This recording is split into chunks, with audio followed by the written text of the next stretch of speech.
Hello everyone, GoldenNova here. Be it some innate instinct or divine providence, I've been drawn to the draconic devotees of mansion maintenance since their announcement. Aside from being cute as all get out, their mechanic of morphing between their utility-minded maid forms and their offensively built dragon forms is unique and flavorful. It's a real shame that Dream Mirror couldn't take a few notes from them. I feel like their tendency to swap between light and dark versions of themselves would have been similarly fun to play with, had they not been hamstringed by an unfortunate field spell requirement. Now, Dragonmaids have been in the TCG for about a month now, and sadly, despite the efforts of players the community over, no one has found a way to elevate them to a competitively playable state.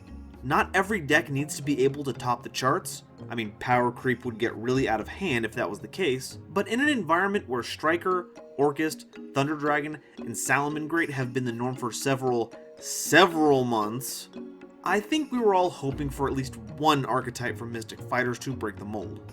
Especially when you need about $120 to get a playset of the one Dragonmaid they forgot to make enough copies of for everyone. But a theme isn't printed and then left behind forever. Each new tribe opens the door for support later on down the line. We've already seen this with Dragonmaid Sendoff, originally slated for Ignition Assault, but now we're privy to a new, even more potent boss monster for the theme, coming out in Eternity Code. And I'm very happy to say that I mostly called it. Back in my video talking about Sendoff, side note, please don't actually watch that video, it's super embarrassing. I left a whole duplicate audio track in there after editing, it's so bad. I noted that a lot of Dragonmaid cards specify level 4 or lower maids, which seems like a way to differentiate between the two classes of maids easily, but there isn't a small maid with a level higher than 3. And with the level differences between the maids and their dragon forms being 5 each, I thought that we would get an alt form of the level 9 House Dragonmaid, so it would all make sense. Instead, we got Dragonmaid Strahl, House's true dragon form that's one level higher. Is it what I predicted? No, but I'm still holding out for a younger House Dragonmaid that fills the level 4 slot, and maybe works as a way to summon all of the Dragonmaids instead of just specific ones. Oh well, a duelist can dream. But enough with the speculation. Let's see what this latest addition to Seto Kaiba's live-in staff has to offer. Oh, come on, you know he'd totally have Dragonmaids if he could. Dragonmaid Strahl is a level 10 light dragon fusion monster with 3500 attack and 2000 defense. Its fusion materials are a little more restrictive than House, needing any Dragonmaid plus a level 5 or higher dragon instead of just any dragon. During any standby phase, Strahl can summon any level 9 or lower Dragonmaid from your hand or grave, which is a really neat way to get back the material you used to make her.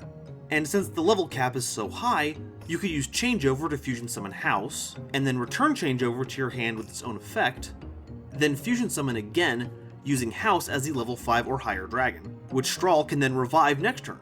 Also, if your opponent activates any card or effect, Strahl can negate the activation, destroy the card, then she's returned to the extra deck, replacing herself with a copy of House Dragonmaid. While it's a hard once per turn, this finally gives Dragonmaids a reasonable turn 1 option. Make Strahl and negate your opponent's most impactful card. And the fact that she replaces herself with House is pretty cool. There are a few things I would have changed, personally. Like, it'd be really sweet if you tributed Strahl instead of returning her to the extra deck.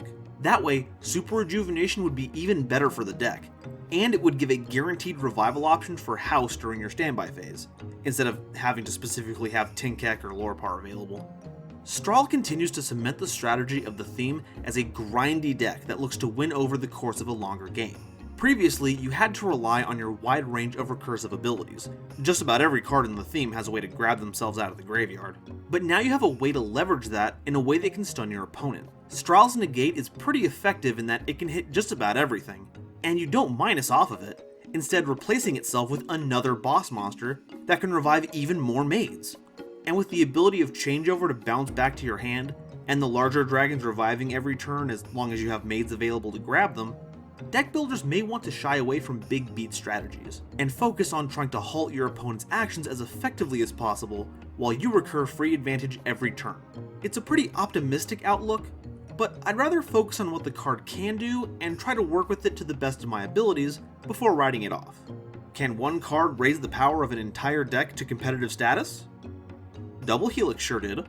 Is Double Helix a grossly inappropriate example because it took advantage of a theme that had a blatant disregard for the balance of their revival and summoning effects? Yeah, probably, but we won't know until we try. So what do you all think of Dragonmaid Strahl? Though, knowing the current localization pattern, it'll probably be named something like Dragonmaid Ohuse, or Iso, or Huos. Something like that.